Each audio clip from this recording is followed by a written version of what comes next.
ಕರ್ನಾಟಕದಾದ್ಯಂತ ವಿಶೇಷವಾಗಿ ಮೈಸೂರು ಸೇರಿದಂತೆ ವಿವಿಧ ಭಾಗಗಳಲ್ಲಿ ಹೂವು, ಹಣ್ಣು, ಸಾಂಬಾರು ಪದಾರ್ಥಗಳು, ಅಕ್ಕಿ, ತರಕಾರಿಗಳ ಬೆಲೆ ಗಗನಕ್ಕೇರಿದೆ. ಇದರಿಂದ ಮಧ್ಯಮ ವರ್ಗದವರು ಮತ್ತು ಬಡವರು ದೈನಂದಿನ ಅಗತ್ಯ ವಸ್ತುಗಳ ಖರೀದಿಯಲ್ಲಿ ತೊಂದರೆ ಎದುರಿಸುತ್ತಿದ್ದಾರೆ. ಈ ನಡುವೆ ಮೈಸೂರಿನಲ್ಲಿ ತೆಂಗಿನಕಾಯಿ ಬೆಲೆಯಲ್ಲಿ ಗಣನೀಯ ಇಳಿಕೆ ಕಂಡುಬಂದಿದ್ದು, ನಗರದ ಜನರಿಗೆ ಸ್ವಲ್ಪ ರಿಯಾಯಿತಿ ಸಿಕ್ಕಂತಾಗಿದೆ.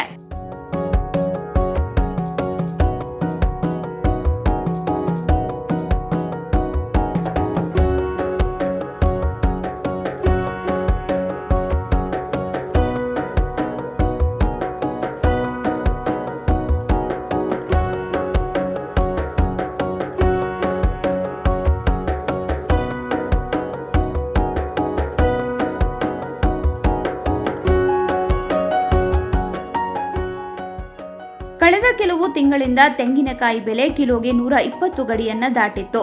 ಇದಕ್ಕೆ ಪ್ರಮುಖ ಕಾರಣವೆಂದರೆ ತೆಂಗಿನ ಮರಗಳಿಗೆ ರೋಗಗಳು, ಕೀಟಗಳ ಆಕ್ರಮಣ ಮತ್ತು ಕಡಿಮೆ ಇಳುವರಿಯಿಂದಾಗಿ ಉತ್ಪಾದನೆಯಲ್ಲಿ ಗಣನೀಯ ಕುಸಿತವಾಗಿತ್ತು. ಇದರಿಂದ ಮಾರುಕಟ್ಟೆಯಲ್ಲಿ ಪೂರೈಕೆ ಕೊರತೆ ಉಂಟಾಗಿ ಬೆಲೆ ಏರಿಕೆಯಾಗಿತ್ತು. ಆದರೆ ಇತ್ತೀಚಿನ 2 ದಿನಗಳಿಂದ ಮೈಸೂರಿನ ಮಾರುಕಟ್ಟೆಯಲ್ಲಿ ತೆಂಗಿನಕಾಯಿ ಬೆಲೆ ಗಣನೀಯವಾಗಿ ಕಡಿಮೆಯಾಗಿದೆ.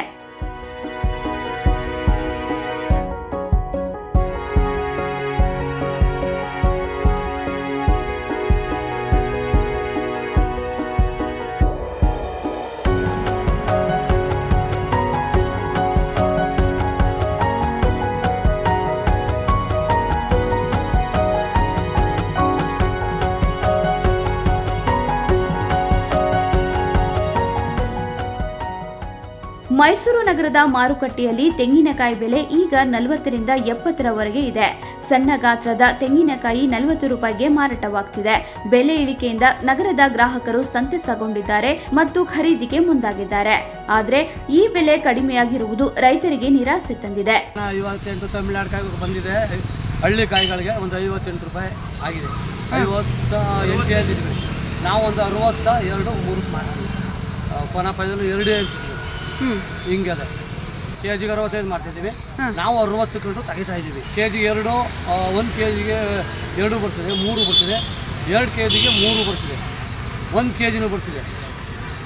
ಈ 4 ಕ್ವಾಲಿಟಿ ಇದೆ. ವರ್ತಕರ ಪ್ರಕಾರ ತೆಂಗಿನಕಾಯಿಯ ಬೇಡಿಕೆ ಮುಂದಿನ ಬೇಸಿಗೆಯಲ್ಲಿ ಇನ್ನಷ್ಟು ಹೆಚ್ಚಾಗಬಹುದು. ಇದರಿಂದ ಬೆಲೆ ಮತ್ತೆ ಏರಿಕೆಯಾಗುವ ಸಾಧ್ಯತೆ ಇದೆ. ಜೊತೆಗೆ ಹವಾಮಾನ ವೈಪರೀತ್ಯ ಮತ್ತು ರೋಗಗಳಿಂದ ತೆಂಗಿನ ಇಳುವರಿ ಕಡಿಮೆಯಾದರೆ ಮಾರುಕಟ್ಟೆಯಲ್ಲಿ ಪೂರೈಕೆ ಕೊರತೆ ಉಂಟಾಗಬಹುದು ಎಂದಿದ್ದಾರೆ.